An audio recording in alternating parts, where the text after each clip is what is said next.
آج ہم ایک ایسی کہانی کی بات کریں گے جو ہر دور کے لیے ہے۔ یہ کہانی ہے معافی کی، واپسی کے راستے کی، خاص طور پر ہر اس شخص کے لیے جس نے کبھی خود کو بالکل تنہا اور کھویا ہوا محسوس کیا ہو۔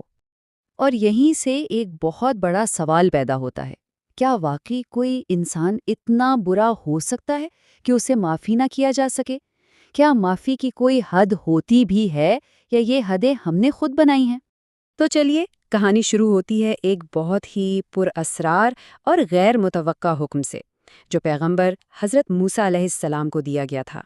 یہ حکم بظاہر تو بہت سیدھا تھا، لیکن ذرا سوچیں، اس نامعلوم شخص کی اہمیت کتنی زیادہ ہوگی جسے خود خدا اپنا دوست کہہ کر پکارا ہے۔ آخر وہ کون ہو سکتا ہے؟ لیکن بات یہیں ختم نہیں ہوئی۔ یہ صرف جنازے کا حکم نہیں تھا، بلکہ رحمت کا ایک ایسا وعدہ تھا جس کا کوئی تصور بھی نہیں کر سکتا۔ یہ راز اور بھی گہرا ہو گیا۔ آخر یہ کون شخص تھا جس کی موت دوسروں کی بخشش کا ذریعہ بن رہی تھی؟ اور یہیں آ کر ہمیں کہانی کا سب سے بڑا آپ کہہ لیں تضاد نظر آتا ہے، یعنی خدا کی نظر اور دنیا کے فیصلے میں زمین آسمان کا فرق۔ جب یہ اعلان ہوا تو شہر کے لوگ بخشش کی امید میں دوڑ پڑے، لیکن جیسے ہی انہوں نے میت کو دیکھا، سب کے سب حیرت سے وہیں رک گئے۔ مجمع پر ایک سناٹا چھا گیا۔ کیوں؟ کیونکہ انہوں نے اس آدمی کو پہچان لیا تھا۔ اور یہی اس کہانی کا سب سے بڑا تضاد ہے۔ ایک طرف لوگوں کا فیصلہ تھا، ان کے لیے وہ ایک شرابی، ایک زانی، ایک جواری تھا، ایک ایسا شخص جسے معاشرے نے دھتکار کر شہر سے نکال دیا تھا۔ لیکن دوسری طرف خدا کا اعلان کیا تھا؟ وہ میرا دوست ہے، وہ عزت کے لائق ہے، وہ تو بخشش کا سبب ہے۔ ظاہر ہے حضرت موسیٰ علیہ السلام بھی الجھن میں پڑ گئے۔ ان کا سوال دراصل ہم سب کا سوال تھا۔ انہوں نے پوچھا، یا اللہ، تیرے بندے تو اسے ایک بہت بڑا گنہگار کہہ رہے ہیں، لیکن تو اسے اپنا دوست کہتا ہے۔ اصل حقیقت کیا ہے؟ اچھا، اس سچ کو سمجھنے کے لیے ہمیں اس شخص کے آخری لمحات میں جانا پڑے گا۔ ذرا تصور کیجئے، وہ شخص اس ویرانے میں بالکل اکیلا پڑا ہے اور زندگی کی ڈور ٹوٹ رہی ہے۔ زندگی کے اس آخری موڑ پر، جب انسان کو کسی کے ساتھ کی سب سے زیادہ ضرورت ہوتی ہے، اس نے ایک دوست کو تلاش کیا۔ اس گہری تنہائی اور مکمل بے بسی کو محسوس کرنے کی کوشش کیجیے۔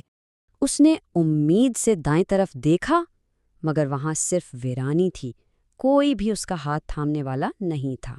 پھر اس نے بائیں طرف نظر دوڑائی، شاید کوئی چہرہ نظر آ جائے، کوئی مدد کو آ جائے، لیکن وہاں بھی صرف اور صرف خالی پن تھا۔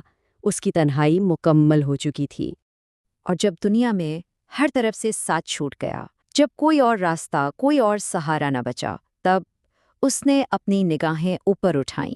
صرف ایک ہی ذات باقی تھی۔ اور یہاں ہمیں خدا کا نقطہ نظر سمجھ میں آتا ہے، اور وہ گہرا سبق ملتا ہے جو اس پوری کہانی میں چھپا ہوا ہے۔ اور یہ تھا خدا کا جواب۔ خدا نے یہ نہیں دیکھا کہ اس نے زندگی بھر کیا کیا، صرف اس لمحے کی پکار کو دیکھا گیا، ایک سچی، ٹوٹی ہوئی، بے بسی بھری فریاد، اور ایسی پکار ہمیشہ سنی جاتی ہے۔ ذرا اس بات کی گہرائی کو سمجھیں۔ اس ایک مخلص پکار میں اتنی طاقت تھی کہ اگر وہ شخص پوری انسانیت کی بخشش مانگ لیتا تو اس کی خاطر سب کو معاف کر دیا جاتا۔ یہ ہے خدائی رحمت کی وسعت، جس کی کوئی حد، کوئی شرط نہیں۔ تو آخر میں یہ کہانی ہمیں کوئی بنا بنایا جواب نہیں دیتی، بلکہ ایک سوال کے ساتھ چھوڑ جاتی ہے۔ رحمت کے غیر مشروط ہونے کا اصل مطلب کیا ہے؟ یہ ایک ایسی سوچ ہے جو امید دلاتی ہے کہ انسان کتنا ہی کھویا ہوا کیوں نہ محسوس کرے، رحمت کا دروازہ ہمیشہ ہمیشہ کھلا ہے۔